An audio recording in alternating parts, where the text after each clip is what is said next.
And that's the exact cover. I remember that cover. And I was 16 and I got this book and I was like, whoa, it started blowing my mind because this was the first book I read that was going like, your food has toxins in it and your water has toxins in it. And it talked about fluoride and it got into all that, which now, I don't know if you guys follow the Fluoride Action Network. We're having a bunch of states repeal fluoride. The EPA's and CDC and so many other organizations are reviewing fluoride and its detrimental effects. And I mean, there's so much there. So this book started touching on all of that. And it was blowing my mind because it was kind of the missing piece where I was exercising more and feeling better from like a physical and anatomical point of view. But on the inside, like almost like my cells were still feeling sick, right? And I'm seeing some comments come in. My son, 16, won't eat my food. He said it's inedible. He eats ramen and frozen meals instead.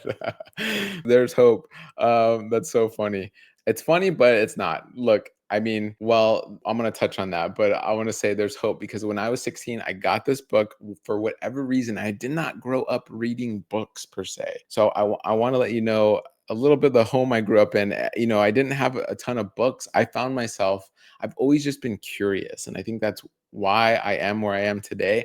I've always just been curious. I remember reading books about Louis Pasteur when I was like 7 because I wanted to be a scientist. I remember asking my parents for a microscope when I was around that age, like 5, 6, 7, because I would go in the backyard. This is kind of sad, but I would go in the backyard and get little insects and dissect them and look at them under my microscope. And I was just always curious. Like I just had this curiosity, and I thank God for that. Like I was just always curious. I wanted to know how about architecture and bugs and dirt and science and everything, right? And that's just me. And I almost had to kind of calm that. That's still me to this day. That's why I'm kind of in charge of our operations, where I do a little bit of everything, and that kind of helps satiate that appetite. But for a while, and Dahlia can attest to this, where I was getting involved in too many things. Like I think we all kind of go through that, but especially in my early college years, I was like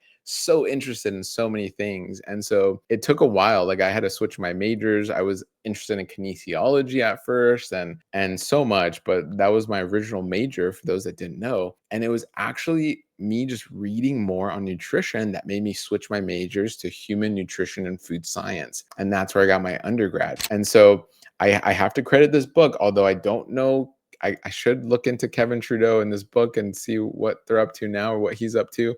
But for whatever reason, this book really sparked my interest. And from there, it led me to read more and more and more, even so to go to college and continue to where now we run Married to Health, an integrative, dietetic private practice where we incorporate this science, right? Going into human healing, into, I would even say, global healing when we talk about the microbiome. And I think that's why I love the microbiome so much, because it's not just one thing. The microbiome is made up of parasites and viruses and bacteria and archaea and fungi and protozoa. And so there's all these things. It's not just one thing. It's like a beautiful melting pot of things. And it allows me to just go, wow, and never be bored by it. It's never not interesting, right? Where you're always finding something new and reading something new and connecting the dots. For those of you that don't know, Dahlia was our first patient. She struggled with SIBO and IBS and so many GI problems on a day-to-day basis,